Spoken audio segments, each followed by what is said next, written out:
Welcome to Pilot Boys, the podcast where we review the first episode to TV shows, otherwise known as the pilot. I'm your co-host. My name is Cesar. Hey, my name is Santos. What's up, you little bitch? It's been a while. My chest hurts. And? What the fuck? Little bitch ass. I've been lifting too much. Yeah. Oh no, bitch! You swear. GTL. All right, so how was? All right, now let's just jump into this. Shut the fuck up. So today we're gonna do Cobra Kai, which is the continuation of Karate Kid, and the first episode stars every person from the cast, of the original cast. Which I gotta say, like just to start off, I've never seen any of the Karate Kids. Okay, I thought I was gonna be the only one.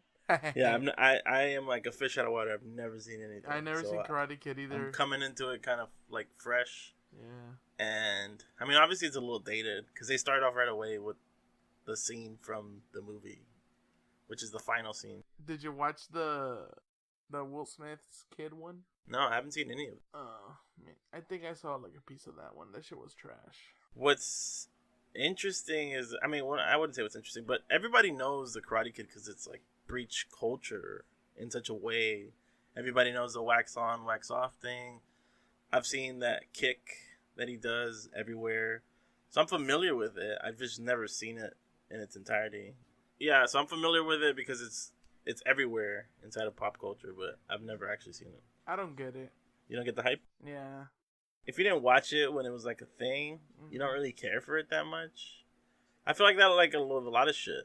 Like TMNT, it never really hit for me the way it did for other people. Me neither. There's a lot of shit like that. I know some people never really watched like Power Rangers. They didn't really give a shit about it. Man, you know what got the juice? What? 3 Ninjas.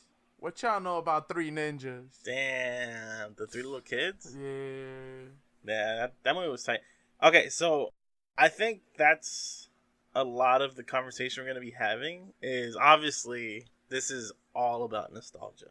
From the moment that the show starts with harkening back to the first movie to even like the feel of the show, it feels very like they're chasing the 80s kind of thing. You know what I mean? They legit did a whole recap. I don't feel like I don't need to watch the movie anymore. Yeah, which I thought worked pretty well. Yeah, it was alright. All right, so what was your first impression? My first impression was this is the most predictable shit I've ever seen in my life. Yeah. But it was alright. But you know, and maybe this is odd for me, but I didn't hate it. Me neither. I didn't hate it either. I just felt like it was like simple storytelling. It was the most simplest shit I've ever seen. But it wasn't done terribly. Yeah, I thought it was going to be a lot worse, honestly. High key, I thought so too. Everything on YouTube that's like YouTube Red is kind of horseshit. I mean, it caters to the fans though. I don't even know if there are fans nowadays. There's fans. Did you go through the comments? We have to admit that the people who are watching this are either new people who like have just come to this, or like the audience who grew up in the 80s and watched the 80s and now watches things on YouTube, which, you know, that's not necessarily the demographic. The demographic for YouTube is usually a younger audience. So I'm sure it's going to do well because they pour so much in advertising, because I see it all the time. Yeah. See, I don't know if it's for the fans necessarily. It feels like they're trying to capture the new audience a little bit. You think so? In some ways, trying to introduce the new audience to the 80s. Does that make sense? Like the cheesiness of the 80s? That's why I thought it catered so well to them. Well, I think you're right. I think it does cater to them, but it's only the ones that are aware of it. But I think just by the virtue of them being on YouTube, they've probably already alienated a lot of their audience who had watched this in theaters. You know what I mean? Okay, let's be honest about this YouTube bullshit. The only reason why they're on YouTube is because no fucking channel network in their right mind would put this on television.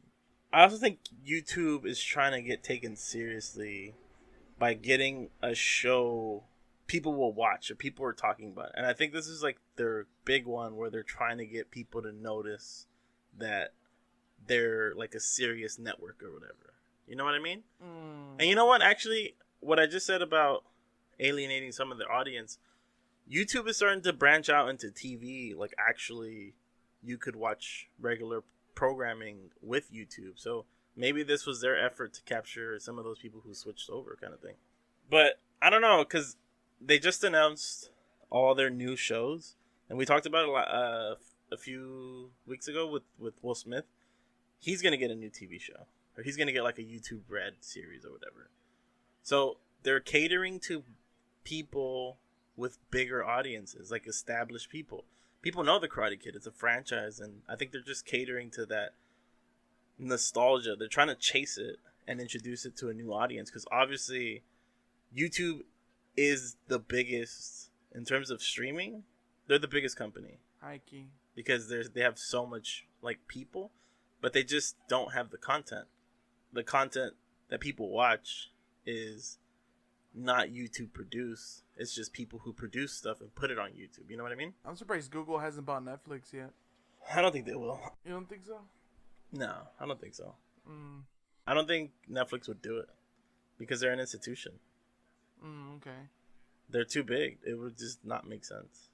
I thought YouTube was too big, and then they got bought. Well, they bought YouTube before it got huge. Yeah.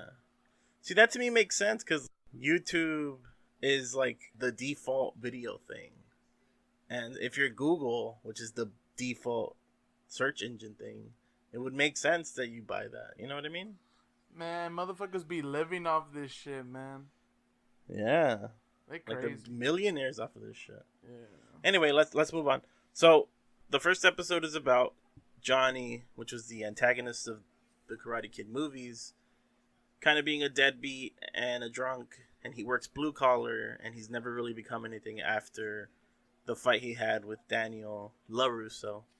And he protects his neighbor who just moved in from bullies, which is kind of a juxtaposition of because he was the bully in the first movie. And then he drives drunk and he gets hit, and he ends up having to interact with Daniel because he owns the car dealership where his car's going to get towed. And after their interaction, he decides that he wants to stick it to Daniel LaRusso, so he's going to open up his own dojo, chasing the dream or whatever. What did you think of, like, the feel of the show? Like, how did it feel to you? It felt to me like I was watching some unsuccessful daytime show. Right? I felt that too. And it wasn't just a regular ass like daytime show. It was like we're just gonna show the reruns to this because we got nothing else to show.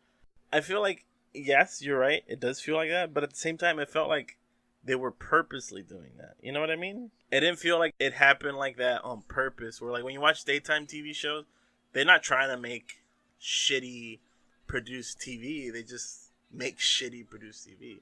But this one, it felt like it was kind of like a daytime TV filter on it. You know what I mean? Yeah. I don't know. Because I hate that kind of shit. I can't even say it was that bad. Yeah. There is a lot going on that kind of struck me a little bit because I don't care about the Karate Kid franchise. Mm-hmm. So the fact that they made me care says something about it. You know what it felt like to me? It felt like Creed. It felt like they were trying to tell the story of someone else within an established franchise. And I kind of appreciate that because Creed was about the next generation and how he interacts. It's telling a story within that franchise. You know what I mean? You did not just compare this with Creed. Obviously, it's not as good as Creed. But I felt like they did a good job in establishing who Johnny is because he wasn't really a character in Karate Kid. You know what I mean? Like, he was just this punk who like was full of himself, and now you kind of get the other side where like he was kind of abused in this relationship with his sensei or his dad. You know what I mean? At any time while watching this, did you ever have sympathy for him? Yeah, I think so, actually. Which is why I'm saying it wasn't the worst show. Like, don't get me wrong, it's not great, but it wasn't the worst show I've seen. No, it wasn't. I think I've felt for him. There are a lot of pieces of media that do this, where people who had their heyday at some point and then they kind of lose it. The Wrestler's probably the best example of something like that. Mm-hmm. But like people who are still chasing the past, like they're still living in high school, kind of like Al Bundy. You know what I mean? It's supposed to be like a little moody, like the way that stuff from the 80s is a little moody. From his perspective, Daniel LaRusso is kind of an asshole. And because we have that filter and because we're supposed to identify with Johnny, who's kind of an asshole, we see Daniel LaRusso as kind of a dick. Like he looks like an asshole right off the yeah, bat. like as soon as you see it. But I think that's filtered through, well, one, through age, because he grows up succeeding, and then he kind of takes all the glory that Johnny was supposed to have, because he's the guy who was supposed to be, like he makes it in life, but he ends up losing everything after that fight. It shows that it's not like the best writing, because obviously that's what 80s movies do, is they just like have very simple stories. But I think it works for this because it knows it's not gonna be like Breaking Bad or anything. It knows it's not gonna be like something that really tells you about the human condition, but it's like a simple story about how this dude is still living in high school and his rival is doing a lot better than him. I never felt bad for him. The time I felt the most bad for him was when he flashes back to see his sensei like punking him. I mean, obviously those are just clips from the movie, which I hadn't seen, but working as like a flashback, it worked well for the show, because it tells you that he's someone who, even though he was a dick, he has kind of scars. You know what I mean? Yeah. The Asian one is LaRussa's trainer, right? Yeah, Mr. Miyagi. Ah, that's who that is? Yeah. He's the one who teaches him wax on, wax off. You know, you were talking about Will Smith earlier? Uh-huh. You know he's an executive producer for this show? Well, that makes sense, because has like a vested interest now. Because he was involved with the other one. Oh, he was? I thought it was just his kid. No, I think he was a producer for that. He must have been a real big fan or something. I don't even think that movie did well, right? It was Jackie Chan was in there, right? And the new Karate Kid? Yeah. Anyway, let's jump into the themes. Let's get it out there, right? Yeah. All right. So I think one of the things that we've touched on a little bit, but I think that there's a lot of like meta commentary where like I don't think they're doing it on purpose, but it shines through just by the virtue of it being kind of this show that takes place right after the 80s. Like it's kind of an 80s baby, you know what I mean? So we see the world filtered through the 80s, and because the main character was like a child of the 80s, it feels like the show is kind of stuck in the 80s, and it feels like Johnny is like a fish out of water. Like he doesn't really fit into this culture that he's now in, and we see that because he's like anti-PC, and like he still hits on women in like a very creepy way. He says like kind of racy stuff. He says stuff where he just doesn't care. He calls the Mexican kid, like he calls him menudo, and then he says something about like Mexicans. Don't be racist. You don't know if he's Mexican. Well, he says that. He says, oh, that's just what we needed, more Mexicans. But you don't know if he's Mexican. That's just him being racist. I didn't say that the kid was Mexican, did I? You just called the Mexican kid. Oh, wait, am I stuck in the 80s? You're racist, dog. Anyway, we see it through Johnny's perspective, where like, I mean, in some ways it works, where like obviously we come to understand his character as being stuck in the 80s, but also like there's those tropes where like he's like a heavy drinker now because the heydays of the 80s are no longer here. But one of the things that's interesting is that while things like Stranger Things and Ready Player One, they're obsessed with culture, nostalgia culture, right? Yeah. I think this show, which is why I appreciate it as well, it's kind of dismantling that, where we have seen that the 80s are great through certain mediums, but this one's kind of like, they're okay, but they were also really terrible. Like, look at how he thinks about like women, and look at the way he thinks about, he's kind of racist. And then also, like, there was a lot of abuse. Like, his sensei abuses him. And it's just kind of like, it's dismantling that idea that, like, the 80s were, like, this rosy and peachy time. Does that make sense? You don't think they're gonna, like, go off? The reason why he's a deadbeat is because he took some fucking L in some karate tournament, right? What do you mean? They're obviously gonna give him more, like, layer, and, like, something happened in his life in which, he's this way. They're not just gonna go off freaking flashback to him losing to a kid in, like, what was it, high school? I mean, I think that's right. Yes, that's obviously not the entire basis for his character, but I think in a lot of ways it's gonna be. Watching this show, I was like, oh my god, do not tell me that's like the one thing. Well, okay, alright. I think this is where they're going with it, right? That L to him was kind of like the cherry on top. He had shitty things in his life, but the thing that he had that was going well for him was karate. And ever since he lost karate, like literally lost a tournament and then lost love for it, he pretty much lost everything in his life, and he's never cared about anything else again, because it was like the universe telling him that this is not what he's cut out to be, kind of thing. And I think that's where they're going with it, and I appreciate that. He lost the girlfriend too, huh? Yeah, like, and also what I appreciate about it is like you get to see what happens after like 80s movies, because they usually end pretty well for the protagonist. But they always, like, we never really think about what happens to the antagonist at the end of it. You know what I mean? This motherfucker ain't no protagonist, though. He's not, he's like an anti-hero. You relate to him, but you don't, like, love him. He's kind of like from AP Bio. Like, he's kind of a dick, but you still identify with him because he's the main character. I'm gonna laugh if the girlfriend is Machio's wife. Why? Because that'd be the fucking cherry on the top. For real. Like, he legit lost everything. Oh, that'd be kind of funny. I'm not gonna lie.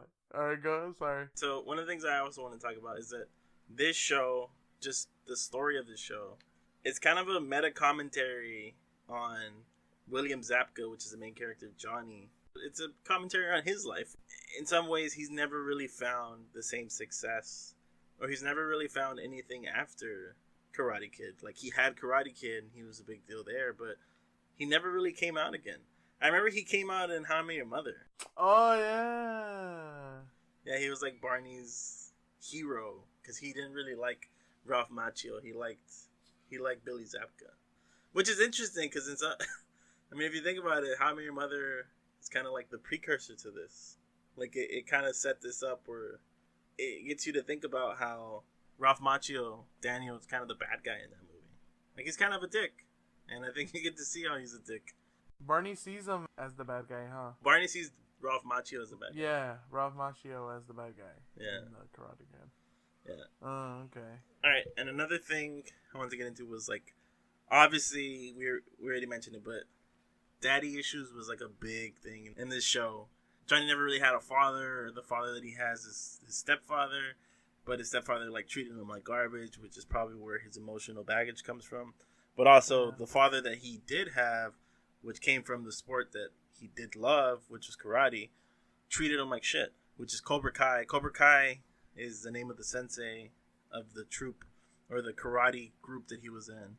We see him getting choked out by Cobra Kai. And then those daddy issues come to play in at the end of the episode, because now we see that, well, one, he wanted to protect the kid, but in his own way, in his roundabout way, in the way that, like, he's not like a compassionate person. He didn't want to help the kid that was getting bullied because he was getting bullied. He only got involved because it came to him. But in some ways, he wanted to help him. He was trying to fight it off. Yeah, but those issues come to play at the end, where he finally decides that he's going to help the kid. But I think the reading that they want you to see is that he's on the path to being reformed, and he's going to, like, help this kid. But I think more than anything, it's not that he wants to help that kid. He wants that kid to fight his battle for him that he can no longer fight. He wants that kid to prove that he can overcome his current situation. It's not necessarily that he wants to better the kid. He just wants better for himself. So I think that's the way that he's showing his daddy issues, because his dad never really showed affection or compassion to him. So, and he was kind of selfish. So he's helping this kid in a very selfish way. Does that make sense? We're gonna get that episode where the whole episode revolves around him being an asshole to him, and then at the end he's gonna be like, "Oh my god, I was doing what my trainer was doing." Yeah, which is a very 80s thing to do. Yeah. Duh, were you laughing during the scene where he was fighting the kids? I felt like I was watching the scene out of Power Rangers, the little rock song in the background. And the hayas, I was like, bruh, the little camera cuts. Yeah. I was like, what the fuck? That was a little ridiculous. I was like, okay, Tommy, with the fucking spin kick. Fuck. Yeah. That shit was hilarious. Another theme that I noticed was he's chasing the past, and like that's kind of what drives him. The only thing that keeps him, because he's kind of depressed, but in like like a trope kind of way where like he's a drunkard because life didn't work out for him, and he's chasing the past even through like the car that he drives. He doesn't want to let go of the past, or like his ideology that he still thinks it's okay to be like racist or to hit on women. Like he's still living in the past and he's still chasing it, and he doesn't think that this world is like, or this current generation is the way to go. Like he calls the kid a pussy, and he basically says that like he needs to toughen him up. Well, anyway, so he's chasing the past, and I thought that was interesting because it's a commentary on the fact that this show is a product of the past, but it's also trying to identify itself as something a little different. Like it's not trying to be the exact same story of Karate Kid. It's trying to tell a new story now. You know what I mean? Yeah. The similarities between him and the show were interesting. It was too basic for me. You didn't like anything about it? I don't know. What did you like about it? What did I like about this shit? Well, I like that they don't freaking... I don't have to watch Karate Kid now. Because I technically seen Karate Kid now. I literally got all the important parts from Karate Kid. Oh, man, I don't even know. And then the kid was terrible, too. He legit was on screen for like 2 minutes. Yeah, but it felt like the kid was there more for Johnny. Yeah. Like the character of Johnny. When they were casting the kid, it was like, oh, we could just get anyone as long as he's Latino. Yeah. To fit our racist jokes and serve Johnny's purpose. There was no like uniqueness to him. He didn't have like one like standout line. Yeah. I got nothing from that kid. Also, like, just based on the pilot, you wouldn't think that he's gonna be that big a part of it. Like, it seems like it's gonna be more about Johnny's story than it is gonna be about like the kid's story. You know what I mean? Like with Karate Kid, you understand that it's about the kids. It seemed like he's gonna try to live through them, right? Yeah, exactly. Like he's trying to get away from his past through the new generation. Like he's trying to use the new generation to complete his goals that he couldn't, kind of thing. And that's what I was trying to say earlier. All right, let's get into... Oh, what do I always have to say? Is this my line? This is your line. He. Cesar. Mm-hmm. My friend, my buddy, my co-host, my co-pilot. It is I, the Frenchiest fry. My everything. Oh, I don't know about that. Give me the motherfucking BTs. See, that's how trash this shit was for me. This shit got nothing for me. I'm sorry. This is gonna get the lowest scoring BTs in the Santos history. Wow. You don't even know how to fucking bury the lead. Oh my god, bro. This shit, you don't even know how to like build suspense. It is what it is, bro. All right, how about you go first? Do you tell me how many BTs you got? I feel like you would have written something a lot better for these characters than what I saw today. I'm just saying. I laughed for the majority of it. The kid was basic. The premise is basic. They're both assholes. I got no one to root for. Man, this shit is a 2.8, dog. Yikes. This shit is a 2.8. Damn, it's not great. Yeah, I'm sorry. It just was not doing it for me at all. Yeah. I laughed at one of the jokes, and one of those jokes was freaking racist. I like that. They got me to laugh at a racist joke. Is it because people call you menudo? See, that shit was funny. You're the little young menudo or what? Oh my god. That's like, oh, I don't know, man. Alright, so I liked that it's a retelling of a story that most people are familiar with, but in a way where it's not what you're expecting. And I like that they said it with him, with like the antagonist of the first film. And I like that he's working through some issues. And I like that it felt kind of like the 80s, where most of the things that I see from the 80s don't ever really capture the aesthetic, like the cheesiness of the 80s, like that kind of like weird feel of it, or like it feels really corny. This felt like that, and I think that worked for it. And I thought it wasn't like the most complex show. I think there were some themes that they weave pretty well, whether it was intentional or not. So for me, I think I'm gonna go with like a 3.2. Wow. No, you know what? I think for me, I'm just gonna stick to like a 3.1. You don't even know. Tee. Oh man, look, I know what you're trying to do, bro. I know what you're trying to do. You're trying to give him the benefit of the doubt. Let's just be honest. The only thing this gave us The Menudo? 80s movie recap Yeah, looks. and a bunch of assholes trying to outman each other. You know what this would have worked well as? It would have worked well if this was just like all they gave us. Like there was not a complete season to come. There was not anything else. Like that would have been good to me if there was just like a 20-minute video about where these characters are now. Nothing else. Like I don't want to know their entire story. I don't want you to build like a franchise. I don't want you to continue the franchise. I just want like a quick little update and that's it. Like just kind of like a little one-off story. You know what I mean? Yeah. Because I don't really necessarily see a reason for this show to exist. And I think that's where I'm going to knock it off the most in the predictions. Because I don't really see a reason for this show to last very long. Just come on. Before we leave the BTs, just come on and join the 2.8 party. There's a lot of room. I'm going to stick to the 3.1 area, please. And thank you. There's a lot of Karate Kid lovers where you're standing. It just totally feels like it caters to them.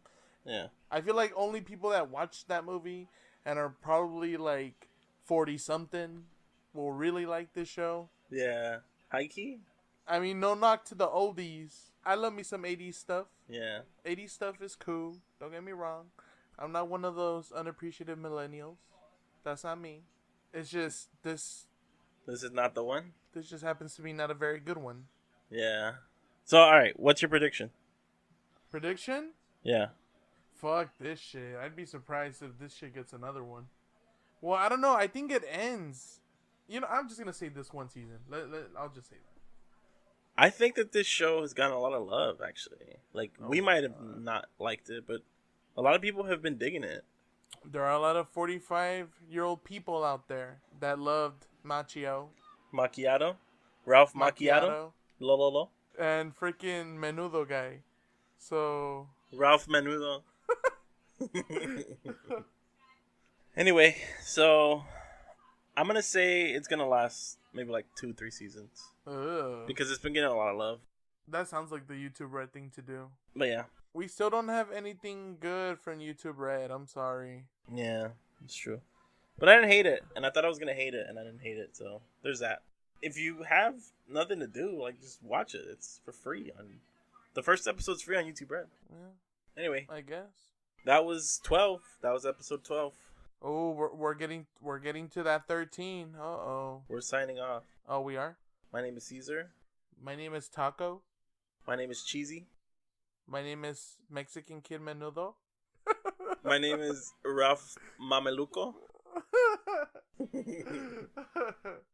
This was your pilot, boys. Passengers, we have landed. We have landed. Get the fuck off the plane so we can go to the next episode. Alright, Thank we out. you. Peace. Bye.